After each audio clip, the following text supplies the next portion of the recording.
দোষীর কঠিন শাস্তি হোক।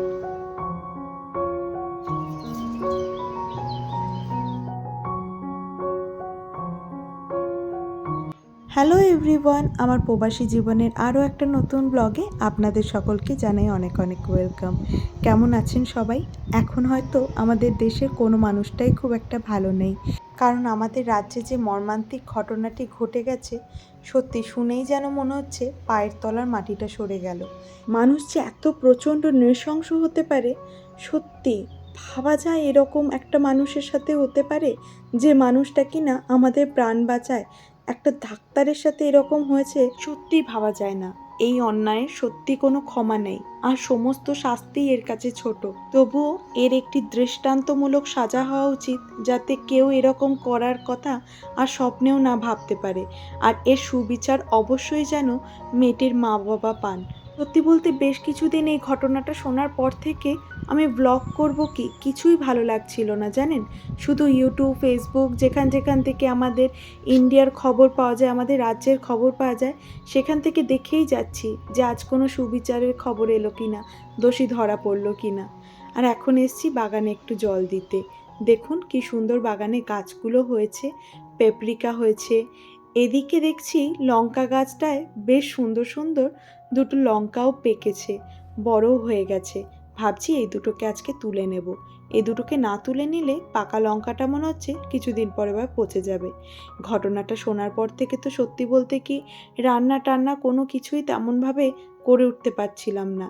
শুনেই এত খারাপ লাগছিল। গাছগুলোরও আমি ঠিকঠাকভাবে যত্ন নিতে পারিনি, কিন্তু সময়ের গতিতে তো সময় চলবেই। আর আমাদের স্বাভাবিক জীবনের যে কাজকর্মগুলো আছে, সেগুলোও না করে উপায় নেই। তার মধ্যে আমার আছে আবার 5 মাসের একটি ছোট্ট বাচ্চা। এই যে দেখছেন, এই লঙ্কা দুটো আমি পেরে নিলাম।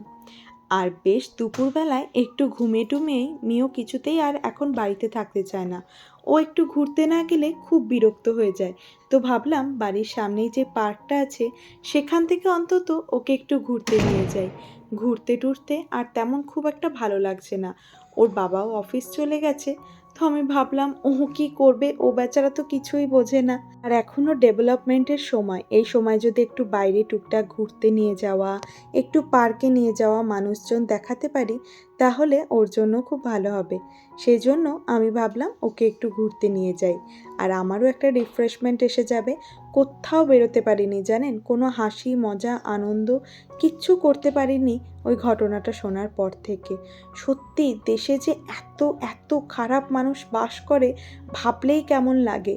তবে জানেন, দেশে এই যে এত মিছিল আন্দোলন সমস্ত কিছু হচ্ছে, মহিলারা সবাই মিলে এত প্রোটেস্ট করছেন, সমস্ত ফিল্ম প্যাটার্নিটি, আরও সমস্ত যে সমস্ত ক্রিকেটার, ফুটবলার যারাই আছেন, যারা সমস্ত সবসময় প্রোটেস্ট করে যাচ্ছেন, সেসব দেখে কিন্তু দেশের বাইরে থেকেও বড় ভালো লাগছে। আর মনে হচ্ছে যদি আমি ওই আন্দোলনটায় সামিল হতে পারতাম, খুব ভালো লাগতো। ইতালিতেও আমরা একদম নতুন, তো হয়তো এখানেও কোনো প্রোটেস্ট হয়েছে, কিন্তু সেই প্রোটেস্টে আমি অংশ নিতে পারিনি। আমার বাচ্চাটাও এতই ছোট, আর ইতালিতে এতই কম সময়ে আমরা হলে এসেছি, তেমনভাবে কোথায় কি হয় ঠিকঠাকভাবে আমারও তেমন জানা নেই। তবে মন থেকে আমি আমার দেশের সমস্ত মহিলারা যারা এই আন্দোলনে নেমেছেন, সবার পাশে আছি। আমি একটা নিজে মহিলা হয়ে বুঝতে পারি এই ব্যাপারগুলো কতটা ঘৃণ্য, কতটা জঘন্য।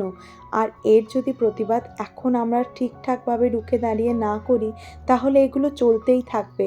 আমাদের সত্যি একটাই তো অনুরোধ, একটাই আর্জি, যে আমাদের একটা সেফটি, একটা সেফ প্লেসে যেন আমরা নিজেদের কাজটা ঠিকঠাকভাবে করতে পারি, ঠিকঠাকভাবে রাস্তাঘাটে চলাফেরা করতে পারি। এই দাবি যে রাখতে হবে, সেটাও ভাবতে কেমন লাগে ভাবুন। কোনো ছেলেকে তো এই দাবি রাখতে হয় না, কেন শুধু আমরা মেয়েরাই এরকমভাবে চলবো? আর কতদিন এই অত্যাচার সহ্য করতে হবে? সত্যি ভাবলে একদম শ্বাসরুদ্ধ হয়ে আসে। মনটা কিছুদিন ধরে এতই ভারাক্রান্ত ছিল, ভাবলাম একটু খোলা আকাশের তলায় একটু ভালোভাবে থাকলে ভালো লাগবে, সেজন্যই আরও বেরোনো। আর এদিকে এসছি মেয়েকে নিয়ে একটু পার্কে। ও তো এখন খেলতে পারে না, বড়ই ছোট, কিন্তু এই যে ছোট ছোট বাচ্চাদেরও খেলতে দেখতে খুব ভালোবাসে। আর এখানে এই স্কোয়ারের মধ্যে পার্কে এত বাচ্চারা থাকে, আর সবারই মারা ওই যে বেঞ্চগুলো আছে ওগুলোয় বসে থাকে আর বাচ্চারা খেলতে থাকে, দেখতেও খুব ভালো লাগে।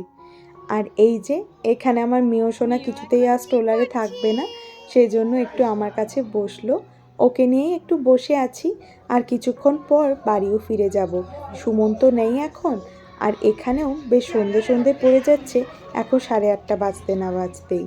তো এখন আমি বাড়ির দিকে রওনাও দিয়ে দিয়েছি। দেখুন আস্তে আস্তে দিনের আলোটা পড়তে থাকছে।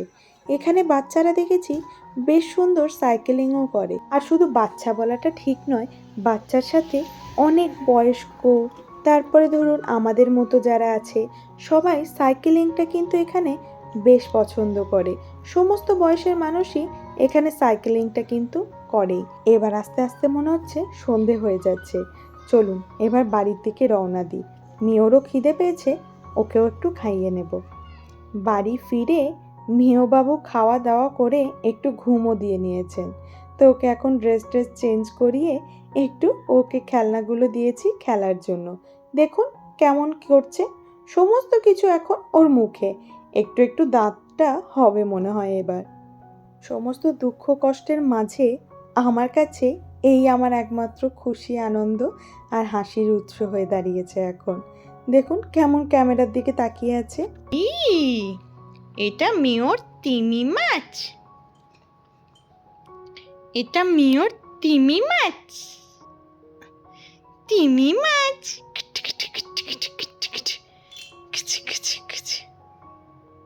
তুমি ক্যামেরা রেখে যাও। সুমন অফিস থেকে আসার পথে একটা ইনস্ট্যান্ট নুডল এনেছে, জানেন? সেই ইনস্ট্যান্ট নুডলটা নাকি ইন্ডিয়ার। তো ম্যাগি কোম্পানির, কিন্তু মশলাটা ইন্ডিয়ান।